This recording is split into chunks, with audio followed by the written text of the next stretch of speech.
ये कहानी है ऐसे लड़के की जिसे दूसरे वर्ल्ड की गॉडेस ने गलती से अपने वर्ल्ड में बुला लिया था और अपनी गलती सुधारने के लिए वो गॉडेस उस लड़के को अभी तक की सबसे पावरफुल स्किल्स देती है और उन पावर्स के साथ वो लड़का कई मॉन्स्टर्स को हराता है और कुछ लड़कियों को अपना स्लेव्स भी बना लेता है।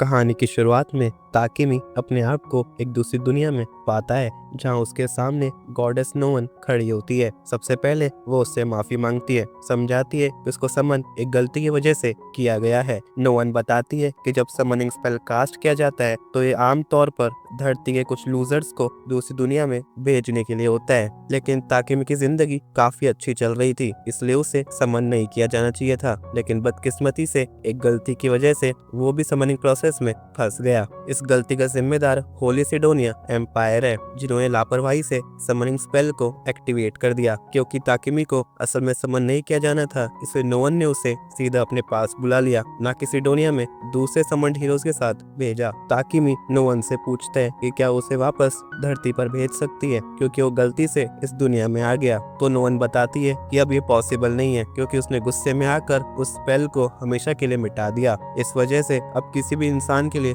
दुनियाओं के बीच ट्रैवल करना नामुमकिन हो गया है। अब ताकिमी को हमेशा के लिए इस नई दुनिया में रहना पड़ेगा। बातें और भी खराब तब हो जाती हैं जब पता चलता है कि समनिंग प्रोसेस के दौरान ताकिमी की असल में मौत हो चुकी थी। जब ताकिमी को समझ आता है कि अब वो एक भूत बन चुका है तो वो घबरा जाता है, लेकिन नोवन उसे तसल्ली देती है कि चिंता करने की जरूरत नहीं है। भले ही वो उसे वापस धरती पर नहीं भेज सकती लेकिन वो उसे एक नई बॉडी दे सकती है और इस दुनिया में एक नई जिंदगी शुरू करने में मदद करेगी क्योंकि ये गलती आदि उसकी भी थी। इसलिए वो ताकिमी को अपना आशीर्वाद देने का वादा करती है जिससे उसकी जिंदगी आसान हो सके। ताकिमी के पास और कोई चॉइस नहीं होती इसलिए वो इस दुनिया में अपनी नई जिंदगी शुरू करने के लिए तैयार हो जाता है। नोवन ये सुनकर खुश होती है क्योंकि अब सब कुछ उसके लिए थोड़ा आसान हो गया था। वो ताकिमी से कहती है कि अपना स्टेटस स्क्रीन खोल कर देखे जिससे उसे अपनी नई लाइफ के बारे में पता चलेगा। जब ताकिमी अपना स्टेटस स्क्रीन देखता है तो उसे पता चलता है कि नोवन उसे एक 17 साल का लड़के का शरीर देने वाली है जबकि असल में वो 40 साल का था। ताकिमी थोड़ा हैरान होता है लेकिन नोवन उसे कहती है कि छोटी मोटी बातों पर ध्यान मत दो, सबसे जरूरी बात यह है कि अब उसे अपना नया जॉब चुनना होगा। नोवन समझाती है कि जॉब्स 2 मिनी क्लासेस में डिवाइड किया गया है। अगर ताकिमी को ज्यादा लड़ाई पसंद है तो वो स्वॉर्डमैन, नाइट या हंटर जैसे ऑप्शन चुन सकता है, लेकिन अगर ये उसे पसंद नहीं आता तो प्रोडक्शन जॉब्स में भी जा सकता है। ताकिमी को लड़ाई झगड़े का ज्यादा शौक नहीं होता इसलिए वो प्रोडक्शन फोकस जॉब्स को चुन लेता है। नोवन इस जॉब को ताकिमी की आत्मा में डाल देती है और उसके साथ कुछ एक्स्ट्रा ब्लेसिंग्स भी देती है, फिर उसे नई दुनिया में भेज देती है। ताकिमी एक जंगल के बीचों बीच गिरता है। थोड़ी देर में जब वो खुद को संभालता है तो आसपास देखता है और एक नदी के पास अपना चेहरा देखकर हैरान रह जाता है। अब वो सच में एक नया इंसान बन चुका था। सबसे अच्छी बात यह थी कि उसके पुराना दर्द भी गायब हो चुका है और अपनी नई जिंदगी को पूरी तरह जीने का फैसला करते हुए ताकिमी नोवन के दिए हुए बैग को चेक करता है। अंदर उसे कुछ खाने का सामान और पैसे मिलते हैं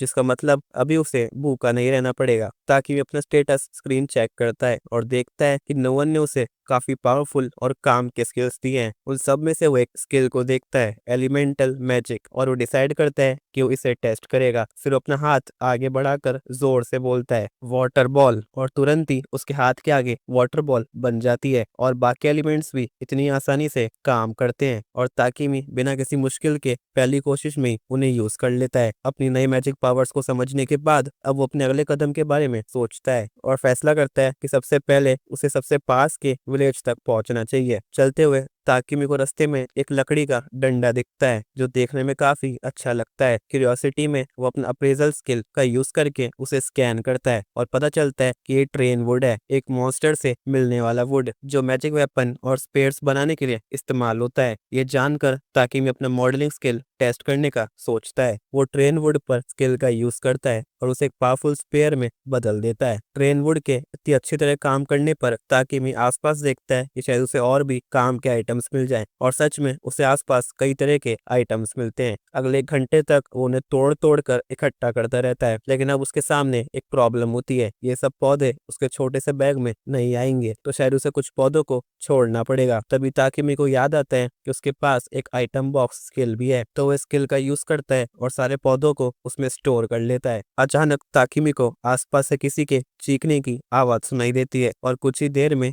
झाड़ियों में से एक छोटी सी लड़की भागते हुए उसके पास आती है और घबराकर उससे मदद मांगती है क्योंकि एक मॉन्स्टर उसका पीछा कर रहा होता है। ताकिमी जैसे उस मॉन्स्टर की तरफ देखता है तो उसे एक बड़ा और पावरफुल हॉर्न वेड रैबिट दिखता है। वो खरगोश बिजली की तरह तेज स्पीड से ताकिमी पर अटैक लगभग करने ही वाला था, लेकिन तभी घबराहट में ताकिमी बिना सोचे समझे अपने स्पेयर से उस खरगोश पर अटैक करता है और उसे मार देता है। ताकिमी हैरान रह जाता है कि इस दुनिया में नए होने के बावजूद उसने इस मॉन्स्टर को कैसे मारा। उसे लगता है कि शायद ये सब लेडी नोवन के आशीर्वाद की वजह से हुआ होगा, मगर असल में इसमें नोवन का कोई हाथ नहीं था, ये सिर्फ ताकिमी की किस्मत थी। इस छोटी सी लड़ाई के बाद ताकिमी को नया जॉब टाइटल वॉरियर मिल जाता है जो उसे बिल्कुल पसंद नहीं आता क्योंकि वो लड़ाई झगड़े से दूर रहना चाहता था, लेकिन अभी वो इस बात पर ज्यादा ध्यान नहीं देता। वो लड़की की तरफ मुड़कर पूछता है कि क्या वो ठीक है। फिर वो लड़की अपना नाम मॉली बताती है और कहती है कि वो बिल्कुल ठीक है। मॉली समझाती है कि वो जंगल में जड़ी बूटी इकट्ठा करने के लिए आई थी, लेकिन गलती से अपने विलेज से बहुत दूर निकल गई और मॉन्स्टर ने उस पर अटैक कर दिया। जब मॉली गांव के बारे में बताती है तो ताकिमी एक्साइटेड हो जाता है और पूछता है क्या वो उसे वहां ले जा सकती है। मॉली हाँ बोलती है, लेकिन पहले वो ताकिमी को उस खरगोश के मीट के बारे में बताती है जो काफी टेस्टी होता है। मॉली पूछती है कि क्या ताकिमी उसे अपने साथ ले जा सकता है। ताकिमी को लगता है कि खरगोश को यहाँ छोड़ना अफसोस की बात होगी, तो वो उसे अपने आइटम बॉक्स में डाल लेता है। तभी उसे एहसास होता है कि उसने गलती से मॉली के सामने अपने आइटम बॉक्स स्किल का राज खोल दिया है, जबकि वो उसे छुपा कर रखना चाहता था। पर अब कुछ नहीं हो सकता, तो मॉली के पीछे पीछे गांव की तरफ चल पड़ता है। उसी समय दूसरे लोग जो दुनिया के समनिंग प्रोसेस में आए थे वो अब एम्पायर ऑफ सिडोनिया में पहुंच गए होते हैं। सभी लोग काफी कंफ्यूज्ड होते हैं क्योंकि उन्हें समझ नहीं आता कि वो कहाँ हैं। अचानक उन्हें कोई आवाज देता है और उन्हें हीरोज कहकर बुलाता है। एक लड़की उनके सामने आती है और बताती है कि वो अपनी असली दुनिया में नहीं है, उन्हें इस दुनिया को बचाने के लिए समन किया गया है। वो अपना इंट्रोडक्शन देती है और कहती है कि वो सिडोनिया एम्पायर के एम्प्रेस एलिजाबेथ है, लेकिन जैसे ही वो सब उसका चेहरा देखते हैं तो उनको तुरंत एहसास होता है कि एलिजाबेथ पर भरोसा नहीं किया जा सकता। तभी इनका यूनिक स्किल एक्टिवेट हो जाता है और लगता है कि नो वन ने उसे ब्लेसिंग ऑफ रिविलेशन दिया है। इस स्किल की वजह से अगर वो अपने गट फीलिंग को फॉलो करे तो वो हमेशा सही जवाब तक पहुंच जाती है। और अभी एन की गट फीलिंग उसे बताती है कि एलिजाबेथ एक धोखेबाज है जिसमें बिल्कुल भी भरोसा नहीं किया जा सकता। इसके बीच ताकिमी बोर विलेज पहुंच जाता है। मॉली के माँ बाप बाहर आकर उसका स्वागत करते हैं और अपनी बेटी की जान बचाने के लिए उसे शुक्रिया कहते हैं। मॉली के पिता अपना इंट्रोडक्शन देते हैं, उनका नाम बांगा है और उसकी माँ का नाम मार्था है। दोनों ताकिमी की तारीफ करते हैं, ये सोचकर कि वो एक जिम्मेदार इंसान है जो अकेला इतनी दूर तक ट्रैवल करके आया है। फिर ताकिमी उनसे पूछता है कि क्या कुछ समय के लिए वो इस गांव में रह सकता है क्योंकि अब उसके पास जाने के लिए और कोई जगह नहीं है। बांगा और मार्था उसे दिल से वेलकम करते हैं, लेकिन बताते हैं कि गांव में किसी भी तरह का घर नहीं है, इसलिए अभी उसे रहने के लिए जगह नहीं मिलेगी। लेकिन वो एक सुझाव देते हैं, गांव के लोग मिलकर ताकिमी के लिए एक घर बना सकते हैं। जल्दी पूरा गांव एक खाली जमीन के टुकड़ों के आसपास इकट्ठा हो जाता है और सब घर बनाने के लिए तैयार होते हैं। ताकिमी को लगता है कि उसे भी किसी तरह उनकी हेल्प करनी चाहिए, इसलिए ताकिमी अपने अर्थ मैजिक का यूज करके जमीन को प्लेन करेगा ताकि घर की नींव बनाई जा सके। ये पहली बार होता है जब ताकिमी इतना बड़ा स्केल पर अपना मैजिक यूज करता है और इस कोशिश में उसकी माना लगभग खत्म हो जाती है, जिसकी वजह से वो बेहोश होते होते बचता है। गांव के सभी लोग ये देखकर हैरान हो जाते हैं कि ताकिमी इतनी आसानी से अर्थ मैजिक का यूज कर सकता है। ताकिमी इनसे पूछता है कि क्या उन्हें लगता है कि उसने कुछ अजीब किया है, लेकिन गांव वाले उससे बताते हैं कि चिंता करने की जरूरत नहीं है। अब जबकि ताकिमी ने नींव तैयार कर दी है, बाकी लोग मिलकर उसका घर बनाना शुरू करते हैं। अगली सुबह तक ताकिमी का घर पूरी तरह से तैयार हो जाता है। अपने स्किल्स की मदद से ताकिमी अपने लिए अच्छा फर्नीचर बना लेता है, लेकिन अभी एक और चीज है जो कब से ट्राई करना चाहता था। उस गांव के ब्लैकस्मिथ बोरोन से उसे कई तरह के ओर्स मिले हैं और अब वो एल्केमी का यूज करके उनसे मेटल निकालने की कोशिश करना चाहता है। ताकिमी के पास आयरन ओर, सिल्वर ओर, कॉपर ओर और मैजिक आयरन ओर भी होता है। सबसे पहले वो आयरन ओर का यूज करके एक आयरन इंगट बनाने की कोशिश करता है। वैसे तो ये सब एक बड़े फर्नेस कई घंटों की मेहनत के साथ होता है, लेकिन उसके अल्केमी स्किल की वजह से वो तुरंत और एक्सट्रैक्ट कर लेता है। लेकिन इस प्रोसेस में उसका माना काफी कंज्यूम होता है। उसका पहला अटेम्प्ट सक्सेसफुल होता है और ताकिमी रिजल्ट देखकर काफी खुश होता है। एक्साइटेड होके वो डिसाइड करता है कि जितना हो सके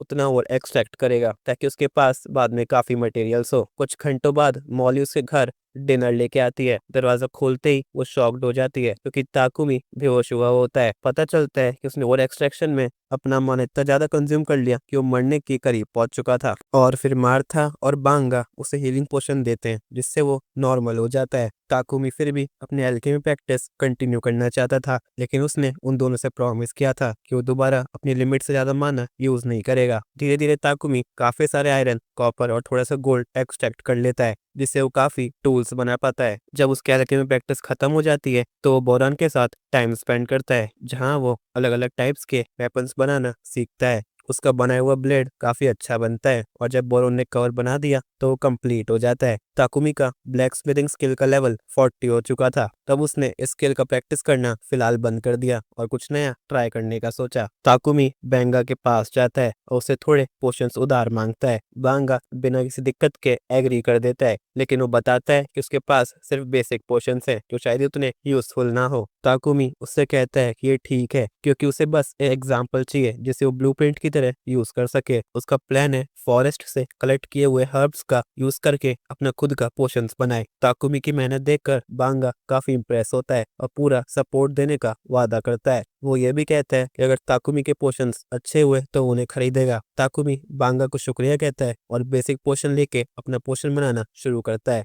वो हिलॉक लीव्स और पानी का यूज करके पोशन बनाता है और ध्यान से हर स्टेप फॉलो करता है। जब पोशन तैयार हो जाता है तो वो उसे एक बॉटल में डालता है और बांगा के दिए हुए पोशन के साथ कंपेयर करता है। दोनों ब्लू कलर के होते हैं, लेकिन ताकुमी का पोशन ज्यादा बढ़िया लगता है और उसमें हल्की सी मैजिक की चमक भी दिखाई देती है। लेकिन ताकुमी अभी भी श्योर नहीं था कि वो पोशन सही बनाए या नहीं। उसे पता है कि उसे पोशन को टेस्ट करना होगा ताकि कंफर्म हो सके कि वो सेफ है, लेकिन खुद पे वो पोशन ट्राई करना उसे ठीक नहीं लगता। वो सोचता है कि उसे पहले खुद को पॉइजन करना होगा, फिर अपनी हीलिंग पोशन का यूज करके खुद को क्योर करेगा। कुछ घंटों तक चलने वाले एक्सपेरिमेंट के बाद वो बिल्कुल बेकार महसूस करता है, लेकिन इस टॉर्चर के बाद और खुद को क्योर करने की वजह से उसे प्योरिफिकेशन स्किल मिल जाता है जो फ्यूचर में जरूर काम आएगा। जैसे ही ताकुमी अपने पैरों पे वापस खड़ा होता है, उसे अपने पीछे से किसी चीख की आवाज सुनाई देती है। पलट कर देखने पे वो देखता है कि एक बड़ा बोर उसकी तरफ घूर रहा है जो डेंजरस दिख रहा होता है। ताकुमी तुरंत अपने आप को बचाने के लिए स्पेयर रेडी करता है, लेकिन जैसे ही बोर अटैक करता है उसका स्पेयर टूट जाता है और बोर को जरा भी नुकसान नहीं होता।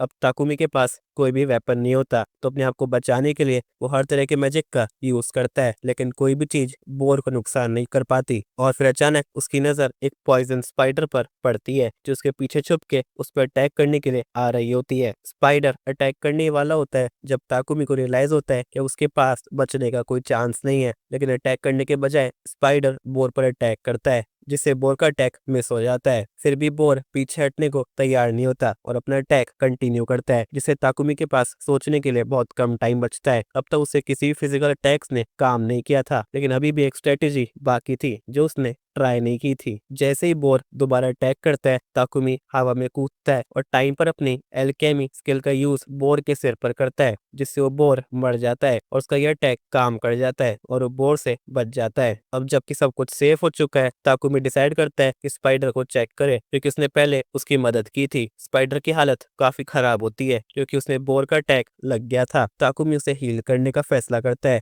ताकि वो मर ना जाए। स्पाइडर को हील करने के बाद वो वापस विलेज की तरफ जाने लगता है, लेकिन तभी उसे एक नोटिफिकेशन मिलता है जो बताता है कि उसने सक्सेसफुली स्पाइडर को टेम कर लिया है। ताकुमी को यह अंदाजा भी नहीं था कि किसी स्पाइडर को टेम करना पॉसिबल है, लेकिन वो उसे साथ ले जाने में घबरा रहा होता है क्योंकि स्पाइडर्स को डेंजरस मॉन्स्टर्स माना जाता है। तभी स्पाइडर अपनी क्यूट सी आंखों से ताकुमी की तरफ देखती है और फिर ताकुमी डिसाइड करता है कि वो स्पाइडर को अपना पेट बना लेगा और उसे अपना पेट ऑफिशियल बनाने के लिए वो स्पाइडर का नाम मैपल रखता है। कुछ देर बाद ताकुमी वापस विलेज लौटता है और विलेजर्स को दिखाता है कि उसने कैसे एक बोर को मारा। विलेजर्स उसकी पावर देखकर काफी इंप्रेस्ड होते हैं, लेकिन जब वो देखते हैं कि ताकुमी ने एक स्पाइडर को टेम कर लिया है तो वो और भी ज्यादा सरप्राइज हो जाते हैं। आज तक किसी ने ऐसा कभी नहीं किया था, जिससे सब लोग ताकुमी की एबिलिटीज को देखकर हैरान रह जाते हैं। ये सब साइड में रखते हुए ताकुमी विलेजर्स को सजेस्ट करता है कि वो लोग बोर का मीट आपस में शेयर कर लें क्योंकि वो अकेला इतना सारा मीट खत्म नहीं कर सकता। उसी शाम विलेज में ताकुमी की जीत की वजह से पार्टी रखी जाती है। जब सब लोग पार्टी का मजा ले रहे होते हैं तभी बांगा ताकुमी के पास आता है और उसे बोर के पार्ट्स देता है। साथ ही वो एडवाइस करता है कि ताकुमी इन सबको पास के शहर बोल्टन में जाके बेचे। इस एडवाइस को सुनकर ताकुमी डिसाइड करता है कि वो बोल्टन जाएगा। दूसरी तरफ गॉडेस नोलन छुपकर ताकुमी पर नजर रखी हुई होती है और उसे देखकर वो काफी खुश होती है कि ताकुमी इतना अच्छा परफॉर्म कर रहा है। तभी दूसरी गॉडेस उससे पूछती है कि वो ताकुमी को इतनी पावरफुल पावर्स देने से क्या हासिल करना चाहती है, लेकिन नोलन सिर्फ इतना बताती है कि उसका कोई मोटिव नहीं है, वो बस वही कर रही है जो उसे सही लगता है। अगली सुबह ताकुमी जब उठता है तो रियलाइज करता है कि वो बेड पे बंधा हुआ है। तुरंत ही उसके दिमाग में आता है कि ये किसी और का नहीं बल्कि मैपल का काम है। मैपल माफी मांगती है और एक्सप्लेन करती है कि वो काफी अकेला फील कर रही थी क्योंकि ताकुमी आजकल इतना बिजी हो गया था कि उसे मैपल पे ध्यान ही नहीं दिया। मैपल सिर्फ उसका अटेंशन चाह रही थी। ताकुमी इस बात पे सोचता है और उसे एहसास होता है कि काम में इतना बिजी होने के चक्कर में उसने सच में मैपल के साथ टाइम नहीं बिताया। अपनी गलतियां सुधारने के लिए वो डिसाइड करता है तो आज का पूरा दिन मैपल के साथ खेलेगा और अपना काम छोड़ देगा। ये सुनते ही मैपल कुछ ज्यादा ही खुश हो जाती है। तभी मार्था ताकुमी के लिए लंच लेकर आती है, लेकिन अंदर आते ही उसे थोड़ा अजीब सीन दिखाई देता है और ताकुमी समझाता है कि जैसा वो सोच रही है वैसा बिल्कुल भी नहीं है। मार्था उसकी बात मान लेती है, लेकिन उसका ध्यान मैपल के बनाए हुए सिल्क पर जाता है जो देखने में काफी सुंदर लगता है। वो मन में सोचती है कि अगर मौका मिले तो वो मैपल से जितना हो सके उतना सिल्क कलेक्ट करेगी। उसी दिन मार्था स्पाइडर सिल्क का यूज करके एक शर्ट बना लेती है। जब विलेज की औरतें उस शर्ट को देखती हैं तो सब उसकी क्वालिटी देखकर हैरान हो जाती हैं। ताकुमी को ये देखकर सरप्राइज होता है कि स्पाइडर सिल्क की इतनी हाई डिमांड है। वो सब बताती हैं कि स्पाइडर सिल्क एक लग्जरी आइटम माना जाता है जो आम लोगों के लिए नहीं बल्कि सिर्फ नोबल्स के लिए होता है। मार्था फिर मैपल से रिक्वेस्ट करती है कि क्या वो और सिल्क उन्हें दे सकती है। फिर मैपल तुरंत सिल्क बनाना शुरू करती है, लेकिन इसमें काफी टाइम लग रहा होता है। इसका मतलब ये होता है कि अब मैपल के पास ताकुमी के साथ खेलने का वक्त नहीं होगा। ताकुमी थोड़ा डिसअपॉइंट होता है क्योंकि वो भी मैपल के साथ खेलना चाहता था, लेकिन वो इस पर ज्यादा ध्यान नहीं देता क्योंकि उसके पास भी काफी काम बाकी है। अब तक लगभग 1 महीना हो चुका है जब ताकुमी इस विलेज में पहली बार आया था। अब वो डिसाइड करता है कि अब उसे सिटी जाके अपनी एल्केमी की स्टडी करनी है, लेकिन इतने टाइम तक विलेजर्स के साथ रहने के बाद उन सबको अलविदा कहना उसके लिए आसान नहीं होता। लेकिन फिर भी ताकुमी अपनी मंजिल की तरफ बढ़ने का फैसला करता है। वो फोर्ज की तरफ जाता है ताकि बोरोन के साथ मिलकर अपनी ब्लैक स्मिथिंग स्किल्स और इम्प्रूव कर सके। थोड़ी देर में दोनों मिलकर एक चेस्ट प्लेट बनाते हैं जो ताकुमी को बिल्कुल परफेक्ट फिट होती है। साथ ही एक स्टील के जूते भी तैयार करते हैं। बोरोन उसे बताता है कि जूते किसी पे भी अटैक करने के लिए काफी काम के हैं, लेकिन ताकुमी तुरंत क्लियर करता है कि उसका लड़ाई करने का कोई इरादा नहीं है। उसका असली फोकस एल्केमिस्ट बनने पर है। तभी बांगा वहाँ आता है और ताकुमी के आर्मर देखकर खुश होता है कि अब सब कुछ कंप्लीट हो चुका है,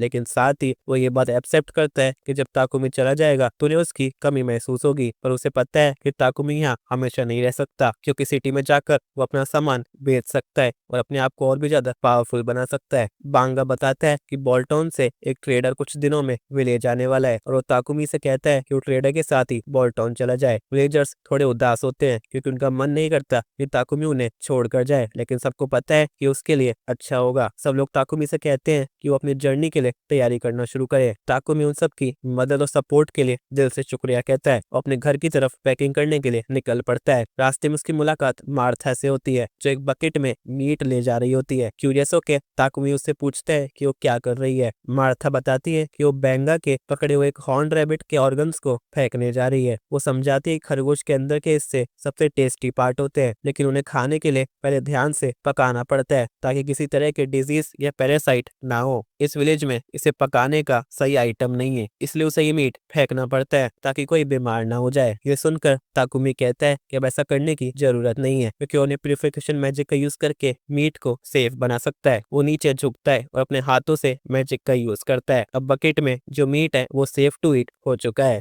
मार्था इसके लिए उसे शुक्रिया कहती है, लेकिन उसके साथ साथ वो ये देखकर शौक होती है कि ताकुमी लाइट मैजिक यूज कर सकता है। वो ताकुमी को एडवाइस करती है कि जब वो इस विलेज को छोड़े तो उसे किसी को ये नहीं बताना चाहिए कि वो लाइट मैजिक यूज कर सकता है क्योंकि ये काफी रेयर और लोगों के लिए सरप्राइजिंग चीज है और इस दुनिया में बहुत कम लोग होते हैं जो लाइट मैजिक यूज कर सकते हैं। अगर लोगों को पता चल गया तो ये उसके लिए परेशानी हो सकती है। ताकुमी उसकी वार्निंग को सीरियसली लेता है और वादा करता है कि वो अपने पावर्स रिवील नहीं करेगा, लेकिन जब तक वो इस विलेज में है तब तक वो अपनी एबिलिटीज का यूज करके लोगों की मदद करना चाहता है। वो अपने अर्थ मैजिक का यूज करके एक मजबूत दीवार बनाता है ताकि विलेज की सिक्योरिटी बढ़ा सके और पानी के लिए वो एक वाटर पंप भी बनाता है और उसके साथ कुछ और जरूरी चीजें भी बनाता है। जब तक ताकुमी अपना काम खत्म करता है तब तक पूरा विलेज बिल्कुल नया लगने लगता है, जैसे किसी ने उसे ट्रांसफॉर्म कर दिया हो। कुछ दिन बाद जब मर्चेंट विलेज में पहुंचता है तो विलेज को पहचान नहीं पाता। बांगा आगे आके मर्चेंट को ग्रीट करता है जिसका नाम पैक होता है। दोनों के बीच एक ट्रेड डील कंप्लीट होती है। तभी ताकुमी उन दोनों के पास आता है ताकि वो बोल्टन के लिए अपना सफर शुरू कर सके। पैक बताता है कि उसने बांगा से ताकुमी के बारे में पहले ही काफी कुछ सुन रखा है। सब लोग ताकुमी से पूछते हैं कि क्या उसका सारा सामान रेडी है। ताकुमी सबको कहता है कि उसने कुछ नहीं भूला, लेकिन जाने से पहले उसके पास एक गिफ्ट है जो सबको देना चाहता है। वो अपने बैग से एक पोशन निकालता है और उसे बांगा को देता है। साथ ही बताता है कि उसने पहले ही 100 पोशंस बांगा के घर में रख दिए हैं ताकि किसी भी इमरजेंसी के वक्त उनका यूज इंजरीज हील करने के लिए किया जा सके। पैक पोशन की क्वालिटी देखकर हैरान रह जाता है। ताकुमी से पूछता है कि क्या वो इसे थोड़ा पास से देख सकता है। जब वो पोशन को ध्यान से देखता है तो वो कंफर्म करता है कि एक हाई लेवल पोशन है। तब तक बाकी विलेजर्स भी ताकुमी को अलविदा कहने के लिए आ जाते हैं। मॉली आके मैपल को अलविदा कहती है जो भी ताकुमी के बैग में सो रही होती है, और मार्था ताकुमी को एक आउटफिट देती है जो उसने और विलेज के बाकी लोगों ने मिलकर मैपल सिल्क से बनाया होता है। ताकुमी सबके गिफ्ट के लिए दिल से शुक्रिया कहता है। ताकुमी कैरेज में चढ़ जाता है और विलेजर्स उसे अलविदा कहते हैं। साथ ही ये भी कहते हैं कि वो जब भी वापस आए उसके लिए हमेशा विलेज में जगह बनी रहेगी। जब पैक और ताकुमी अपने सफर पर निकलते हैं तो पैक उससे कहता है कि कैसे विलेजर्स ने ताकुमी को दिल से अलविदा किया। कैरेज में बैठकर बाकी लोग भी ये महसूस कर सकते हैं कि ताकुमी उन लोगों के लिए फैमिली की तरह बन गया था। और तभी बोल्टन जाने वाला दूसरा ग्रुप भी अपना इंट्रोडक्शन देता है। एक ब्लॉन्ड बालों वाला लड़का अपना नाम हैत बताता है, लाल बाल वाला अपना नाम रियल बताता है और तीसरा बंदे का नाम बोगर होता है। ये तीनों एक सी रैंक पार्टी का हिस्सा है जिसका नाम लायन फैंग है, और वो लोग पैक के बॉडीगार्ड्स के रूप में सफर कर रहे होते हैं। लेकिन क्योंकि ये एरिया काफी पीसफुल है इसलिए उन्हें ज्यादा कुछ करने का मौका नहीं मिलता। रियल की नजर ताकुमी के बैग पर पड़ती है जो वो काफी जोर से पकड़ के बैठा होता है। रियल उससे पूछता है कि क्या उसके बैग में कोई कीमती चीज है। ताकुमी बताता है कि उसका पेट किलर स्पाइडर मैपल अंदर सो रहा है। ये सुनकर पूरा ग्रुप शॉक हो जाता है कि ताकुमी ने इतने डेंजरस मॉन्स्टर को कैसे टेम कर लिया। लेकिन रियल फिर भी स्पाइडर देखने पर जोर देता है, लेकिन उसका क्यूरियोसिटी थोड़ा क्रीपी लगता है। तभी मैपल उसे जोर से मारता है। तभी ताकुमी मैपल के लिए उनसे माफी मांगता है, लेकिन बाकी सब उससे कहते हैं कि उसे सॉरी बोलने की जरूरत नहीं है क्योंकि इन सब में रियल की गलती थी। हैथ तो मजाक करते हुए कहता है कि शायद रियल से मिलने के बाद मैपल को अब सब ह्यूमन से डर लगने लगेगा, लेकिन ऐसा लगता नहीं क्योंकि वो तो बॉगर के साथ काफी कंफर्ट लग रही होती है। जब सब लोग मैपल को देख रहे होते हैं तभी पैक ताकुमी को आगे बुलाता है क्योंकि उसे उस पोशंस के बारे में बात करनी होती है जो उसने देखा था। पैक पूछता है कि क्या उसके पास और भी वैसे पोशंस हैं, क्योंकि अगर हैं तो वो कुछ खरीदना चाहेगा। ताकुमी को इसे बेचने में कोई दिक्कत नहीं होती, लेकिन तभी अचानक उनका घोड़ा रुक जाता है क्योंकि उन पर गॉब्लिन्स ने अटैक कर दिया होता है। लेकिन लायन फैंग के मेंबर्स तो काफी एक्साइटेड होते हैं क्योंकि अब उन्हें लड़ाई करने का मौका मिलेगा। वो ताकुमी और पैक को आराम करने के लिए कहते हैं और उनसे कह देते हैं कि वो सब उन पर छोड़ दें। फिर तीनों लड़ने के लिए नीचे उतर जाते हैं और वहाँ करीब 20 गॉब्लिन्स अलग अलग जगह पर फैले होते हैं। रियल अपने बो से गॉब्लिन्स पर अटैक करता है जबकि बॉगर और हेल्प अपने मेस और एक्स से पास जाकर गॉब्लिन से लड़ते हैं। उन्हें सब गॉब्लिन्स को मारने में ज्यादा टाइम नहीं लगता। उसके बाद वो गॉब्लिन से उनके मैजिक स्टोन्स निकाल लेते हैं। सबका काम खत्म होने के बाद वो कैरेज में आ जाते हैं और उनका सफर अगले 3 दिन तक कंटिन्यू रहता है जब तक वो बोल्टन नहीं पहुंचते। सिटी एंटर करते ही लायन फैंग के मेंबर्स अपने बॉडीगार्ड मिशन की सक्सेस का रिपोर्ट करने के लिए एडवेंचरस गिल्ड की तरफ चले जाते हैं। ताकुमी भी उनके साथ चला जाता है क्योंकि उसे भी सिटी में रहने के लिए गिल्ड में रजिस्टर करना होगा। ताकुमी तो असल में एल्केमिस्ट गिल्ड में ज्वाइन करना चाहता था, लेकिन क्योंकि उस एरिया में ऐसा कोई गिल्ड नहीं है तो उसे मजबूरन एडवेंचरस गिल्ड में रजिस्टर करना पड़ता है। हांस जो कि रिसेप्शनिस्ट होता है उसे बताता है कि वो अपने एडवेंचर गिल्ड कार्ड को एक आइडेंटिफिकेशन के तौर पर यूज कर सकता है और जब तक वो हर महीने कम से कम एक सिंपल क्वेस्ट कंप्लीट करेगा तब तक उसका कार्ड एक्टिव रहेगा। फिर ताकिमी अपना रजिस्ट्रेशन कंप्लीट करता है और मैपल को अपने पेट के रूप में इंट्रोड्यूस करता है। सबके रजिस्ट्रेशन होने के बाद ताकिमी पैक्स ट्रेडिंग कंपनी जाता है ताकि अपने पोशंस के लिए एक डील कर सके। ताकिमी अपने माइंड में क्विक मैथ करता है और समझ जाता है कि इस डील से उसे लगभग 7 मिलियन येन का प्रॉफिट होगा। इतना बड़ा अमाउंट सोचकर ताकिमी को लगता है कि कीमत काफी ज्यादा है, लेकिन पैक समझाता है कि अगर उसकी एक रेपुटेशन और लोग उसे जानते होते तो वो और भी ज्यादा कमा सकता था। इस बात को ध्यान में रखते हुए, क्योंकि ताकिमी अब सिटी में एक प्रोड्यूसर के रूप में काम करने का सोच रहा है, तो पैक उसे सजेस्ट करता है कि वो ऐसा घर ढूंढे जिसमें एक वर्कशॉप भी हो, ताकि उसके लिए काम करना आसान हो जाए। ये सुनकर ताकिमी को एहसास होता है कि उसने अब तक ये नहीं सोचा कि वो सिटी में रहेगा कहाँ, इसलिए पैक थोड़ी मदद करता है और अपने असिस्टेंट थॉमस को बुलाता है ताकि वो ताकिमी को एक सुंदर, टिकाऊ और बढ़िया घर दिखा सके। जब ताकिमी फाइनली उस घर को देखता है तो वो देखकर हैरान हो जाता है, क्योंकि वो एक मैंशन जैसा लगता है, इसलिए उसे लगता है कि शायद वो बहुत महंगा होगा। लेकिन थॉमस उसे बताता है कि ये मैंशन काफी सस्ता है और उसे किसी भी भूत के बारे में चिंता करने की जरूरत नहीं है, क्योंकि यहाँ कोई भूत नहीं है। फिर ताकिमी उस वर्कशॉप को देखता है जो इस घर के साथ कनेक्टेड होती है, और उसका मन सच में घर खरीदने का करने लगता है, क्योंकि ये उसके काम के लिए परफेक्ट होगा। और क्योंकि उसने पैक को पोशंस बेचकर अच्छे खासे पैसे कमा लिए हैं, तो उसके पास इतने पैसे हैं कि उसे खरीद सकता है। थोड़ी देर तक सोचने के बाद वो फाइनली डिसीजन ले लेता है और थॉमस को बताता है कि वो एक घर खरीदना चाहता है। ये सुन के थॉमस खुश हो जाता है और कहता है कि वो पेपर वर्क तुरंत शुरू करेगा, ताकि ताकिमी अगर चाहे तो कल ही घर में रहने आ सकता है। जब दोनों शहर की गलियों में घूम रहे होते हैं, तभी ताकिमी को हवा में एक बदबूसी महसूस होती है। थॉमस समझ जाता है कि ये स्मेल ताकिमी को परेशान कर रही है, तो वो बताता है कि ये बदबू नाली से आ रही है। अमीर लोग अपने सीवेज को साफ करने के लिए मैजिकल प्यूरिफायर्स यूज करते हैं, लेकिन यहाँ ऐसा कुछ नहीं है। मैजिकल प्यूरिफायर्स काफी रेयर होते हैं, क्योंकि ये सिर्फ एंशिएंट रूइंस या डंजन्स में मिलते हैं। इस वजह से उन्हें सिटी के सीवर सिस्टम में लगाने के लिए काफी महंगा पड़ता है। कभी कभी प्रीस्ट को हायर किया जाता है ताकि अपने मैजिक से सीवर को प्यूरिफाई कर सके, लेकिन ज्यादातर सीवर गंदे ही रहते हैं। अगले दिन ताकिमी और मैपल अपने नए घर में शिफ्ट हो जाते हैं। ताकिमी का सबसे पहला काम होता है सीवर की बदबू को सॉल्यूशन ढूंढना। वो पेक्स कंपनी से क्वार्ट्ज और क्ले ले आता है, फिर अपने मैजिक का यूज करके उसका शेप बनाता है और फायर मैजिक को स्पेस टाइम मैजिक से कंबाइन करके उसे जल्दी बेक कर देता है। ताकि मैं थोड़ी देर तक ये काम करता रहता है, लेकिन इस प्रोसेस में उसका सारा माना खत्म हो जाता है, इसलिए उसे 2 माना पोशंस पीने पड़ते हैं। अच्छी बात ये होती है कि आखिरकार वो अपना क्रिएशन कंप्लीट कर लेता है, एक मॉडर्न टॉयलेट। तभी ताकिमी को लिविंग रूम से पैक के चिल्लाने की आवाज सुनाई देती है। वो तुरंत देखने के लिए भागता है और देखता है कि पैक पूरी तरह से मैपल के सिल्क में फंसा हुआ है। हैरान होकर ताकि मैपल से पूछता है उसने ऐसा क्यों किया। मैपल बताता है कि उसे लगा कि पैक को इसमें मजा आएगा। वैसे तो उसके सिल्क का सॉफ्ट और सूदिंग टेक्सचर पैक को नींद में सुला देता है, लेकिन इसका मतलब ये नहीं कि ऐसा करना सही है। ताकि भी मैपल का बिहेवियर के लिए दिल से माफी मांगता है। पैक उसे बताता है कि सब ठीक है, लेकिन अचानक ऐसे बंद जाने की वजह से वो थोड़ा डर गया था। फिर वो तुरंत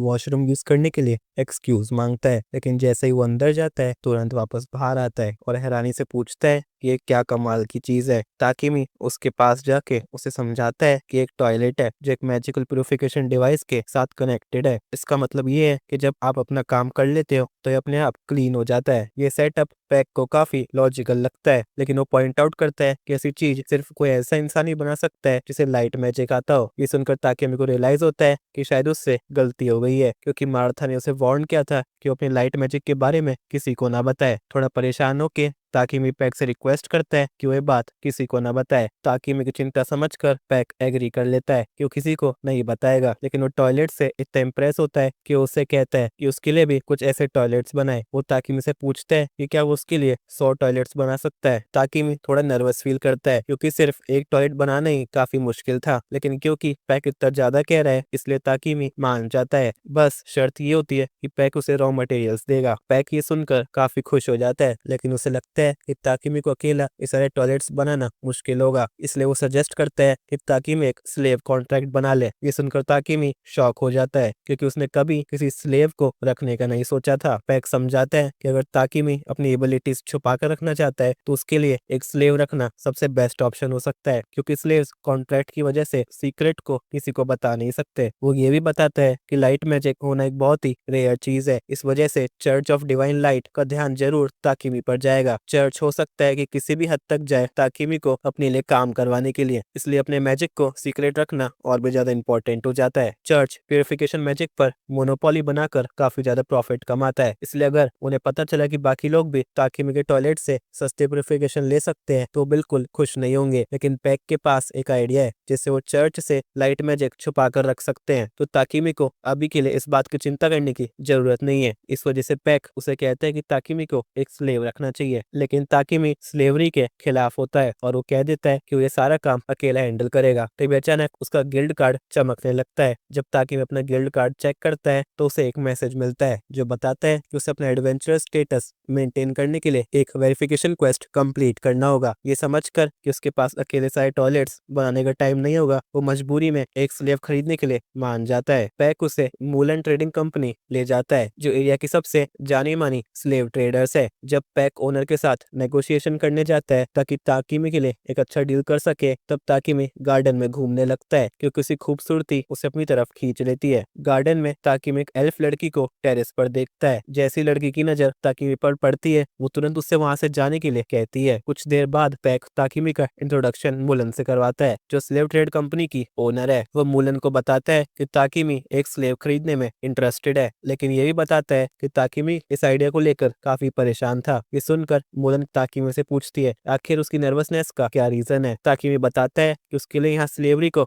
एक्सेप्ट करना मुश्किल है क्योंकि उसके देश में ये सबको क्राइम घोषित कर दिया गया है। मुलन उसकी चिंताओं को समझ जाती है, लेकिन उसे बताती है कि यहाँ पर स्लेव्स का किस हद तक ध्यान रखा जाता है। वो समझाती है कि सिस्टम कुछ इस तरह से काम करता है, मालिक की जिम्मेदारी होती है वो स्लेव को खाना, कपड़े और रहने के लिए जगह दे, जबकि स्लेव से उम्मीद की जाती है कि वो अपने कॉन्ट्रैक्ट में दिए गए सारे काम को पूरा करे। कॉन्ट्रैक्ट में एक रूल भी होता है जो दोनों मालिक और स्लेव को एक दूसरे को जानलेवा नुकसान पहुंचाने से रोकता है। ये सुन के ताकिमी को थोड़ा सुकून मिलता है क्योंकि सिस्टम में स्लेव कॉन्ट्रैक्ट एक तरह से एक नॉर्मल जॉब जैसी लगती है जिसमें रूल्स होते हैं। मुलन आगे समझाती है कि स्लेव कॉन्ट्रैक्ट्स के अलग अलग टाइप्स होते हैं, जैसे कि जिन लोगों पर कर्ज होता है उन्हें तब तक स्लेव बनकर काम करना होता है जब तक वो अपना कर्ज चुका न ले। दूसरी तरफ परमानेंट कॉन्ट्रैक्ट्स ज्यादातर उन लोगों के दिए जाते हैं जो क्रिमिनल्स होते हैं। हालांकि ज्यादातर स्लेव्स कॉन्ट्रैक्ट इस वजह से होते हैं क्योंकि लोगों को जबरदस्ती स्लेवरी में धकेल दिया जाता है। पैक सजेस्ट करता है कि ताकिमी के लिए एक वॉर स्लेव बेस्ट चॉइस होगा क्योंकि उन्हें अपने मालिक की परमिशन के बिना कहीं भी जाने की इजाजत नहीं होती। मुलन ये अरेंज कर सकती है, लेकिन वो पूछती है कि उसे ऐसा स्लेव क्यों चाहिए। पैक ताकिमी के सीक्रेट्स को बचाने के लिए एक वॉर स्लेव चाहता है, लेकिन मुलन कहती है कि वो ये सीधा ताकिमी से सुनना चाहती है। ताकिमी समझाता है कि एक प्रोड्यूसर होने के नाते वो अपने काम पर फोकस करना चाहता है, लेकिन एडवेंचरस गिल्ड के क्वेस्ट मैनेज करना उसके लिए मुश्किल हो जाता है। साथ ही एक मेंशन में रहने की वजह से उसे घर को संभालने के लिए भी मदद चाहिए। इसके अलावा उसके पास कुछ यूनिक स्किल्स हैं जिनकी वजह से उसे ये ध्यान रखना होगा कि उसका स्लेव उसके बारे में किसी को भी ना बताए। आखिरी वजह यह है कि उसे क्वेस्ट में इंग्रेडिएंट्स हार्वेस्ट करना होता है जो कभी कभी डेंजरस भी हो सकता है, इसलिए उसे एक ऐसी स्लेव की जरूरत है जो लड़ाई जानती हो और दोनों की सेफ्टी का ध्यान रख सके। मुलन तुरंत समझ जाती है कि ताकिमी के इरादे बिल्कुल गलत नहीं है, लेकिन फिर उससे कहती है कि वो उसे तभी बिजनेस करने को तैयार होगी जब ताकिमी दो अलग अलग स्लेव्स खरीदने के लिए एग्री करे, एक घर के काम के लिए और दूसरा सेफ्टी के लिए। ये बात ध्यान में रखते हुए मुलन बताती है कि उसके पास एक ऐसी लड़की है जो हाउसकीपर के रूप में परफेक्ट होगी। फिर वो मारिया को रूम में बुलाती है। मारिया जो बचपन में स्लेवरी में ढकेल दी गई थी, उसे पढ़ना, लिखना, मैथमेटिक्स और जनरल हाउसकीपिंग के बारे में ट्रेन किया गया है, जिस वजह से वो मेंशन के लिए एक परफेक्ट स्लेव है। मारिया कॉन्फिडेंटली बताती है कि वो अकेले ही पूरे घर का काम संभाल सकती है, लेकिन मारिया नोटिस करती है कि ताकिमी थोड़ा सोच में है, तो पूछती है कि क्या कोई बात उसे परेशान कर रही है। ताकिमी बताता है कि वो बस थोड़ा कंफ्यूज्ड है क्योंकि उसे समझ नहीं आ रहा कि अब तक किसी ने मारिया को क्यों नहीं खरीदा जबकि वो इतनी क्यूट और कैपेबल है। ये सुनते ही मारिया थोड़ी एम्बेरेस्ड हो जाती है क्योंकि ताकिमी ने उसे क्यूट कहा। ताकिमी तुरंत माफी मांग लेता है क्योंकि उसे लगता है कि शायद ये कहना सही नहीं होगा। मारिया थोड़ा शांत हो जाती है और ताकिमी से कहती है कि वो सिर्फ वही काम करेगी जो कॉन्ट्रैक्ट में लिखा होगा और उसके अलावा कुछ नहीं करेगी। ताकिमी कहता है कि उसे इस बात से कोई दिक्कत नहीं है क्योंकि उसे सिर्फ हाउसकीपिंग के लिए स्लेव चाहिए। ये बात क्लियर होने के बाद ताकिमी मारिया से पूछता है कि क्या वो अब भी कॉन्ट्रैक्ट साइन करने के लिए तैयार है। मारिया खुशी खुशी एग्री कर लेती है। बात सेटल होती है। मुलन बताती है कि वो मारिया के लिए कॉन्ट्रैक्ट बनाना शुरू करने वाली है,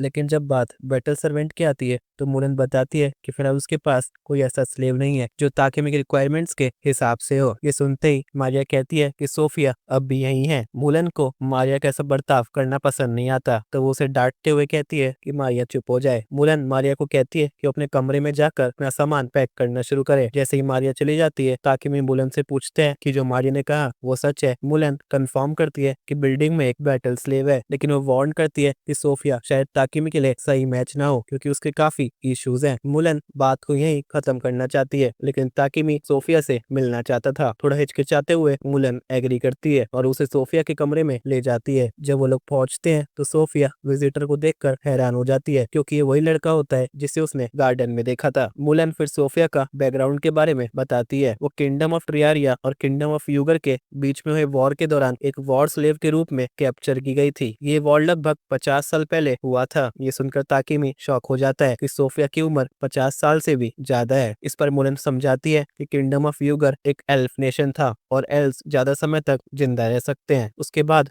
मुलन एक्सप्लेन करती है कि सोफिया के लिए किसी के साथ कॉन्ट्रैक्ट फॉर्म करना इतना मुश्किल क्यों रहा है। उसके कानों पर एक चोट का निशान है, उसका हाथ और पैर दोनों ठीक से काम नहीं करते। इन सब की वजह से काफी लोगों के लिए वो एक बैटल स्लेव के रूप में परफेक्ट नहीं है, लेकिन इसके ऊपर से उसने अपने एलिमेंटल मैजिक की पावर्स भी खो दी जो एल्व्स की एक पहचान होती है। इसका मतलब ये हो सकता है कि वो शायद किसी कर्स का शिकार हो गई है। ये सब देखते हुए मुलन को लगता है कि सोफिया शायद ताकिमी की किसी चीज में मदद नहीं कर पाएगी, लेकिन ताकिमी फिर भी उससे खुद पूछना चाहता है और रिक्वेस्ट करता है कि उसे सोफिया के साथ थोड़ी देर के लिए अकेला छोड़ दे। मुलन थोड़ा परेशान होकर लेकिन फिर एग्री करती है और फिर रूम से बाहर चली जाती है। अब जबकि रूम में सिर्फ वो दोनों ही है, ताकिमी सोफिया का चेहरा अपने हाथों में पकड़ता है और उसकी आंखों में देता है और अपनी अप्रेजल स्किल का यूज करता है। जब ताकिमी सोफिया का स्टेटस स्क्रीन देखता है तो वो शॉक रह जाता है क्योंकि उसके स्टेट्स बहुत हाई होते हैं। वैसे तो उसकी इंजरीज और कर्स उसकी एबिलिटीज को रोक रहे हैं, लेकिन ये सब अगर ठीक हो जाए तो सोफिया एक पावरफुल बैटल सोल्जर बन सकती है। कुछ देर बाद मुलन वापस रूम में आती है और पूछती है कि क्या ताकिमी ने अपने डिसीजन ले लिया है। कॉन्फिडेंटली ताकिमी कहता है कि वो सोफिया को लेना चाहता है। इस सुनकर सोफिया सरप्राइज्ड हो जाती है और उसे याद दिलाती है कि उसमें अब भी कितनी कमियां हैं, लेकिन ताकिमी उसे बताता है वो सब कुछ ठीक कर देगा,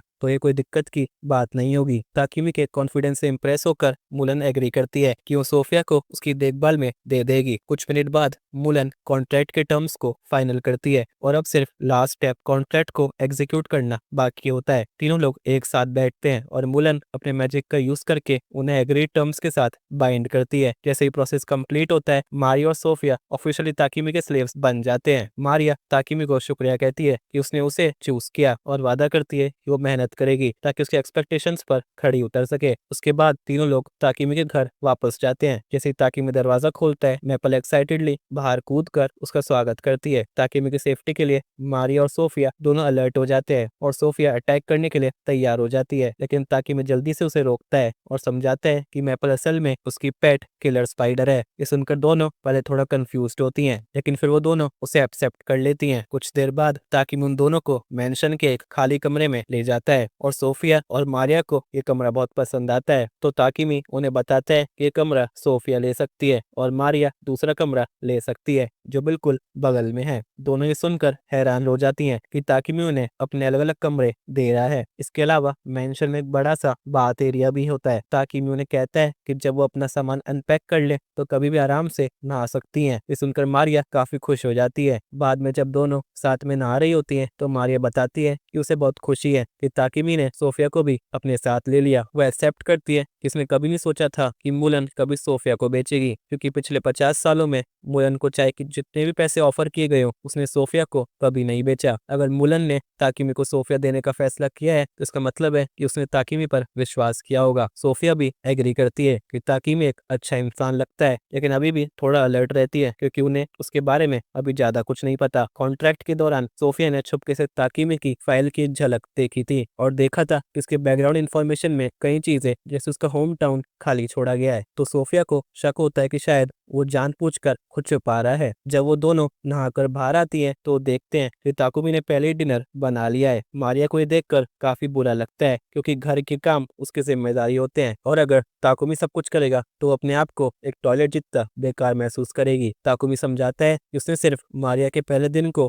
थोड़ा आसान बनाने के लिए डिनर बनाया था, लेकिन अगर उसे अच्छा लगे तो आगे के काम वो खुद अकेली कर सकती है। फिर वो सबको डिनर के लिए बैठने के लिए कहता है, लेकिन सोफिया थोड़े घबराती है क्योंकि आमतौर पर नौकर अपने मालिक के साथ एक ही टेबल पर नहीं खाते। ताकुमी ये समझ जाता है कि उसे लगता होगा कि एक स्लेव ओनर के लिए ये बिहेवियर अजीब है, लेकिन वो नहीं चाहता कि सोफिया पुराने ट्रेडिशंस में अटक कर रहे। अगले दिन ताकुमी पैक्स ट्रेडिंग कंपनी जाता है अपना ऑर्डर किया हुआ पैकेज लेने। पैक कहता है कि उसने पैकेज को जितना हो सके उतना ध्यान से पैक कर लिया है, लेकिन लेकिन फिर भी वो चाहता है कि ताकुमी उसे ले जाते वक्त संभाल कर चले। थोड़ी देर बाद ताकुमी घर पहुंचता है, लेकिन अंदर जाते ही वो मैपल पर गिर जाता है जो उसका स्वागत करने के लिए आई होती है। सोफिया और मारिया तुरंत उसे देखने आती हैं कि कहीं उसे चोट तो नहीं लगी, लेकिन जैसे ही सोफिया के लाए हुए पैकेज को उठाने की कोशिश करती है, ताकुमी तुरंत उसे अपने आइटम बॉक्स में स्टोर कर लेता है ताकि उसे कोई छू ना सके। फिर वो दोनों को बताता है कि वो थोड़ी देर तक अपने वर्कशॉप में काम करेगा और उसे डिस्टर्ब नहीं करें। सोफिया नोटिस करती है कि package high grade magical power में रैप्ड है। इसे देखकर उसके मन में शक होता है कि शायद उसके अंदर कुछ खतरनाक चीज हो सकती है, और पता लगाने के लिए वो छुपके से ताकुमी का पीछा करती है और उसकी वर्कशॉप तक पहुंच जाती है। वहां जो देखती है उसे देखकर वो चौंक जाती है। ताकुमी एक स्वॉर्ड पर पॉइजन लगाकर अपने हाथ जानबूझकर काट रहा होता है और तुरंत उस चोट को हील भी कर रहा होता है। उसकी हरकतें काफी अजीब और डरावनी लगती है। फिर जब ताकुमी अपने एक्सपेरिमेंट के दौरान मारिया का नाम लेता है तो सोफिया का शक और भी बढ़ जाता है। अब उसे लगता है कि ताकुमी के इरादे सच में खतरनाक और बुरे हो सकते हैं। ये सोचकर सोफिया उस पर अटैक करने की कोशिश करती है, लेकिन थकान की वजह से वो बेहोश हो जाती है। ताकुमी तुरंत उसका स्टेटस चेक करता है ताकि समझ सके कि उसे क्या दिक्कत हो रही है। उसे पता चलता है कि सोफिया की कर्स की वजह से वो बेहोश हो गई है। आमतौर पर ऐसी चोटों को हील करना ज्यादा मुश्किल नहीं होता, लेकिन कर्स की वजह से इस बार ताकुमी को काफी मेहनत करनी पड़ती है। काफी कोशिश के बाद आखिरकार वो उसका हाथ ठीक कर देता है और इस प्रोसेस में उसका लाइट मैजिक लेवल अप हो जाता है। उसके बाद ताकुमी सोफिया को उठाकर उसके कमरे में ले जाता है। अब क्योंकि उसका लाइट मैजिक लेवल अप हो चुका है तो उसके पास इतनी पावर्स है कि वो सोफिया के कर्स को पूरी तरह हटा सके। वो अपनी सारी मैजिक पावर यूज करता है और आखिरकार सोफिया को पूरी तरह ठीक कर देता है और उसका कर्स भी हटा देता है। हालांकि सोफिया अभी भी थकान के कारण बेहोश होती है, लेकिन थोड़ा आराम करने के बाद वो बिल्कुल ठीक हो जाएगी। कुछ घंटों बाद जब सोफिया होश में आती है और मारिया को देखती है तो वो तुरंत उसे भागने के लिए कहती है, क्योंकि उसे लगता है कि ताकुमी सच में खतरनाक इंसान है। लेकिन मारिया को समझ नहीं आता कि सोफिया किस बारे में बात कर रही है। उसके दिल में तो अब और भी ज्यादा यकीन हो जाता है कि ताकुमी एक सच्चा और अच्छा इंसान है। अपनी बात को प्रूव करने के लिए मारिया सोफिया के सामने एक आईना रखती है जिसमें उसे अपने शरीर में हुए बदलाव दिखाई देते हैं। सोफिया हैरान रह जाती है ये देखकर कि उसका शरीर अब पूरी तरह से हील हो चुका है और उसकी मैजिक पावर्स भी वापस आ गई है। सब कुछ समझने के लिए सोफिया तुरंत बाहर जाती है और ताकुमी से बात करती है। ताकुमी कंफर्म करता है कि उसने कर्स हटा दिया है। वो समझाता है कि इस प्रोसेस के दौरान उसे काफी दर्द और मेहनत सहनी पड़ी, जिसकी वजह से उसका स्किल लेवल अप हो गया। पर उसने ये भी कहा कि सोफिया को इस बात का बोझ अपने दिल पर नहीं लेना चाहिए, क्योंकि उसने पहले ही उसे प्रॉमिस किया था कि वो उसे जरूर हील करेगा। ये सब सुनकर और समझकर सोफिया को एहसास होता है कि उसने ताकुमी को गलत समझ लिया था। उसकी की गई हरकत के लिए वो उससे माफी मांगती है और वो कहती है कि वो जिंदगी भर उसकी सेवा करेगी। और इसी के साथ आज की वीडियो यहीं पर खत्म होती है। अगर आपको वीडियो अच्छी लगी तो लाइक करना और चैनल को सब्सक्राइब करना मत भूलना, और नेक्स्ट वीडियो के लिए रेडी रहना। मैं आपको वही मिलूंगा।